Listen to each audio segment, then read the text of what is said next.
Assalamualaikum warahmatullahi wabarakatuh. Perkenalkan, nama saya Iva Tasya Syaira, NIM 231004645401018. Prodi D3 Kebidanan, mata kuliah Psikologi Kebidanan. Itu lansia.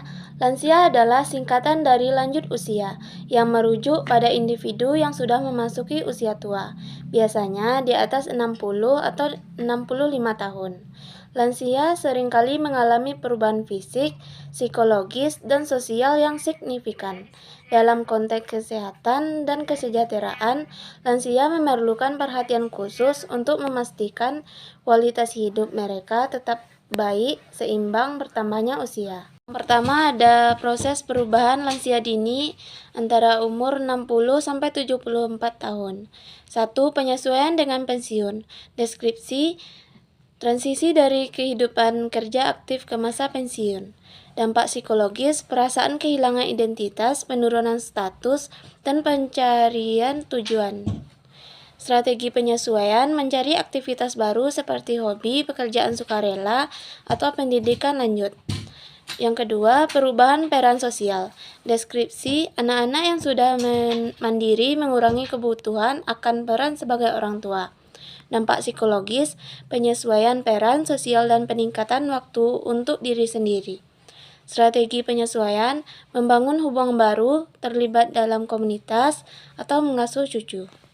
Yang ketiga, penurunan kognitif ringan. Deskripsinya, penurunan dalam kecepatan pemrosesan informasi dan memori jangka pendek. Dampak psikologisnya, frustasi dan kecemasan mengenai kemampuan kognitif. Strategi penyesuaiannya, latihan mental, permainan otak, dan pembelajaran sepanjang hayat. Yang keempat, pengelolaan stres. Deskripsinya, stres akibat perubahan kesehatan, keuangan, dan sosial. Dampak psikologisnya, peningkatan risiko depresi dan kecemasan. Strategi penyesuaiannya, teknik relaksasi, meditasi, dan dukungan sosial.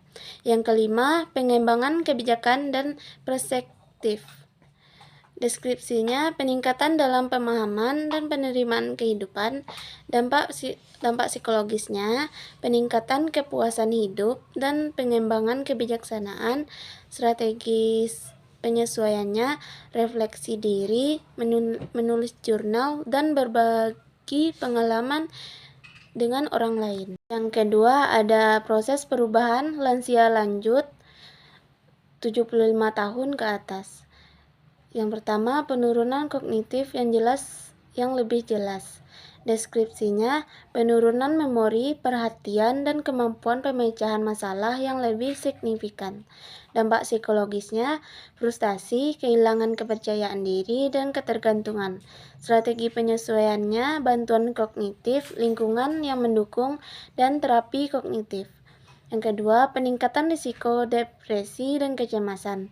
Deskripsinya, kehilangan pasangan, teman, dan anggota keluarga, serta penurunan kesehatan fisik.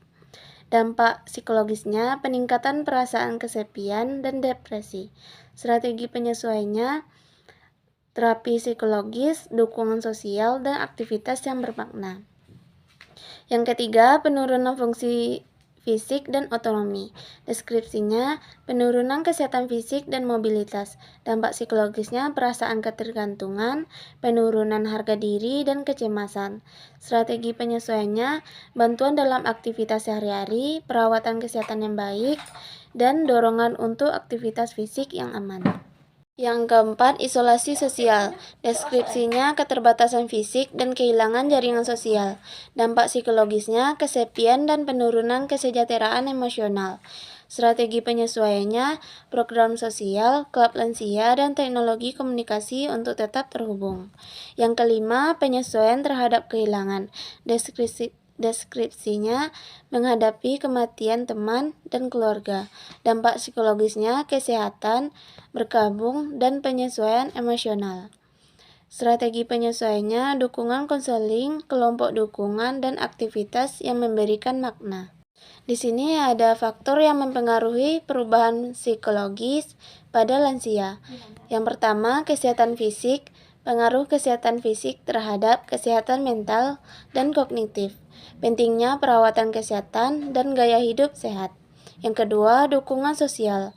Peran keluarga, teman, komunitas dalam memberikan dukungan emosional, mengurangi isolasi sosial melalui keterlibatan komunitas.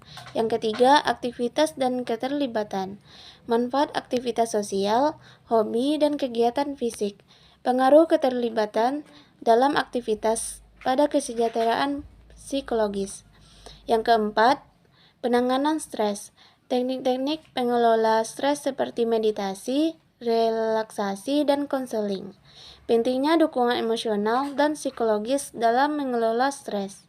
Di sini juga ada intervensi dan dukungan. Yang pertama, terapi psikologis, konseling atau terapi kognitif berlaku untuk mengatasi depresi, kecemasan, dan penyesuaian emosional. Yang kedua, program sosial, partisipasi dalam kelompok sosial atau klub lansia untuk mengurangi isolasi. Yang ketiga, aktivitas fisik, latihan fisik yang sesuai dengan kemampuan untuk meningkatkan kesehatan mental dan fisik. Yang keempat, dukungan keluarga. Keterlibatan keluarga dalam perawatan dan dukungan sehari-hari untuk memberikan rasa aman dan dukungan emosional. Kesimpulannya, perubahan psikologis pada lansia merupakan bagian alami dari proses penuaan.